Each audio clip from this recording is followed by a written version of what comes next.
Saudações, Mestre Leider falando. Vamos continuar essa parte 3, vídeo sobre as possíveis mudanças territoriais em função da nova ordem mundial que se configura, né? Pode-se ser tentado acreditar que só países obscuros do leste vão ser afetados, mas não, gente. Eu creio que o Reino Unido vai deixar de existir. Só para situar, a Escócia fez uma referência pela independência e o governo do Reino Unido ameaçou que, se a Escócia se tornasse independente, ela seria expulsa da União Europeia. Ato contínuo, o que aconteceu? O Reino Unido saiu da União Europeia. A Escócia foi passada para trás. Então, a Escócia, ainda mais agora com a decadência da Inglaterra, cedo ou tarde vai se libertar. Saindo ela, sai Gales, sai Irlanda. E, evidentemente, também sai a Ilha de Man. E a Inglaterra, eu duvido muito que permaneça uma monarquia. Então, o Reino Unido é um dos países que vão ter, provavelmente, uma vida muito curta. De um modo geral, a situação é mais ou menos como descrita aí em cima. Certo? Acaba o Reino Unido, a Ucrânia, Letônia, Estônia, Lituânia, Bielorrússia, Kosovo, Montenegro, Geórgia, Armênia, Eritreia, Israel e Jordânia. Deixa de existir. Surgem a Somalilândia, o Iêmen do Norte, o Iêmen do Sul, a Inglaterra, a Escócia, Gales, a Irlanda cresce além da Irlanda, né, porque pega a Irlanda do Norte, a Rússia, a Arábia, a Sérvia e a Etiópia, como nós já discutimos, também vão sofrer acréscimos territoriais e vão dar uma upada nos próprios territórios. Alguns são praticamente certos, outros são apenas prováveis. E uns já são fatos, né? Fatos confirmados. A Somalilândia já é na prática um país independente. O Iêmen também já está dividido em do norte e do sul. Mas, de um modo geral, a tendência é nos próximos 5 anos, não mais que isso, se não toda essa lista, a maior parte dela acabe se efetivando. Tanto em termos de nações que surjam, quanto em termos de nações que desapareçam. Essa é a tendência dos novos tempos. Em relação ao Estado de Israel, como a gente disse, no início acreditávamos numa solução de 2 estados, cujas fronteiras seriam mais ou menos esta, né? Cisjordânia, Gaza e o Negueb para a Palestina e o restante para a entidade. Só que com as imagens e tudo que está acontecendo, é provável que haja, eu acreditava, um estado só o palestino. No entanto, em função dos desdobramentos ainda mais recentes, eu creio que seja cada vez mais provável que, de uma forma direta ou indireta, ela seja incorporada à Arábia Saudita, que é o país que tem condição de reconstruir, junto com a Jordânia. Outra região que sofrerá mudanças profundas, certamente, é a ex-Iugoslávia. Foi estraçalhada pelos Estados Unidos e pela OTAN após o fim da União Soviética. Com a debacle do poder americano e a ruína do Ocidente, é óbvio que a Rússia ajudaria a Sérvia a restabelecer alguma justiça. Eslovênia, Croácia e Macedônia do Norte permaneceriam como estão. Mas a República Srpska e Kosovo certamente seriam incorporados à Sérvia e provavelmente também Montenegro. Caso a Alemanha e a Polônia sejam realmente estúpidas a ponto de causar guerra contra a Rússia, bom, aí nós também teríamos mudanças, dessa vez muito profundas. A Alemanha é um erro burguês, é um país inventado para satisfazer uma burguesia, não uma identidade étnica. Então, esse erro que foi a criação da Alemanha por burgueses em 1871 poderia ser desfeito. Você dividiria a Alemanha em estados mais ou menos étnicos, sabe? Um estado para os bávaros, um para os alemânicos na Suábia, um para os francônios, um para os ripuarianos, podemos chamar de, Alemanha do Norte, um para os renanos, na Alemanha Ocidental. Mesmo a antiga Alemanha Oriental se dividiria em 3. Um pequeno estado para os sorábios, né, Lusácia, a parte de baixo, uma espécie de Saxônia Oriental, e a parte do norte, um pouco mais plural, a Alemanha Oriental mesmo, sabe? O importante é acabar com esse país Alemanha, causando o mínimo de dor possível à população.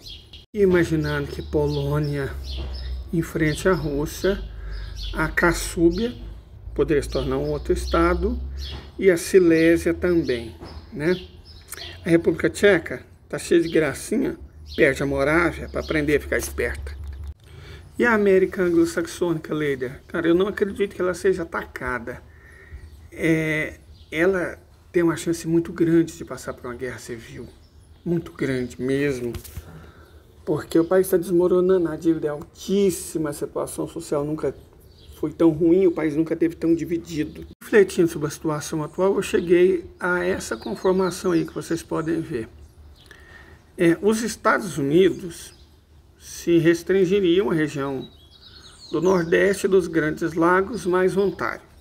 Sobraria isso aos Estados Unidos. Quebec se tornaria independente e aquelas regiões frias e pouco povoadas do Atlântico, Terra Nova, Nova Brunswick, Nova Escócia, Ilha do Príncipe Eduardo e o Maine poderia formar um outro país, né? O sudeste dos Estados Unidos, bom, o Texas é um mundo à parte, pode se tornar independente sozinho. E os estados do sudeste, bom, não dá para juntar tudo num país só, apesar de ser tudo mais ou menos conservador. A região sudeste, do sul mesmo, bacia do Mississippi, é bem atrasada, meio pobre, meio redneck e tal. Então formaria um estado lá com aquele povo mais racista, né? Povo mais, né? E enquanto o sudeste, que é mais rico mesmo, Flórida, as Carolinas, a Geórgia, formariam estados confederados, vamos dizer assim. Em relação à costa do Pacífico, a Califórnia se separa, né? E leva Nevada, que é o bordel e o cassino dos californianos.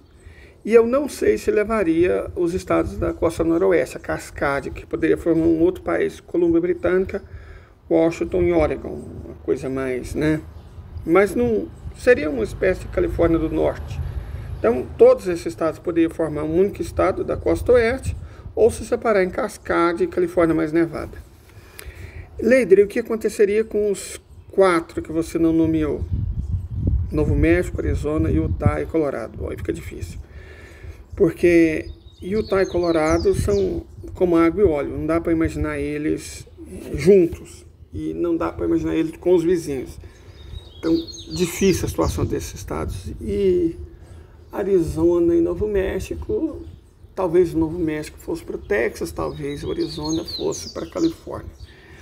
Os próprios americanos acabariam tendo que resolver esse problema. É possível argumentar, nossa, Leider, você está viajando demais. Eu vi a União Soviética acabando. Uma semana antes dela acabar, ninguém falava que queria acabar, embora todos os sinais estivessem lá. Eu estou vendo os mesmos sinais nos Estados Unidos. Se vai acabar, como acabou a União Soviética, de maneira relativamente pacífica, ou se vai acabar como vai depender mais dos próprios americanos. O fato é que isso que você está vendo, que é o que a TV chama de comunidade internacional, cara, com o fim do poder dos Estados Unidos, com a vitória definitiva da Rússia, nunca mais vai ser igual você está acostumado a ver, não. O mundo vai ser outro. Pode até não ficar como eu estou dizendo que vai ficar, é até provável que não fique, mas igual está, vocês podem ter certeza absoluta que não fica, vai mudar tudo. Sempre muda. Nós estamos passando por uma terceira guerra mundial, ninguém está reparando, porque está esperando que ela fosse igual. A segunda, já explicamos, as condições tecnológicas, econômicas e demográficas são outras. E sempre depois de uma grande mudança geopolítica, enormes mudanças fronteiriças acontecem. Aconteceu sempre, vai acontecer novamente. Certo? Imaginar que o mundo vai continuar do jeito que está, não vai mesmo, gente. As transformações são evidentes. O Ocidente está definhando, enferrujando, apodrecendo a economia dos Estados Unidos, da Europa e na pique. Os caras não estão dando conta de derrotar os Houthis, que nem Estado Nacional tem. Os sinais estão aí, não vê quem quer. Se não quer enxergar, bom, e não é um problema meu. Eu vim aqui para apresentar a minha ideia. Meu trabalho não é convencer ninguém. Bom, acredito nisso, por isso, isso e isso. Creio ou não, isso é outra questão, que nem depende de mim. Certo? Mas o mundo novo está nascendo. Não será um processo indolor, não será rápido, mas está nascendo. O parto já está acontecendo.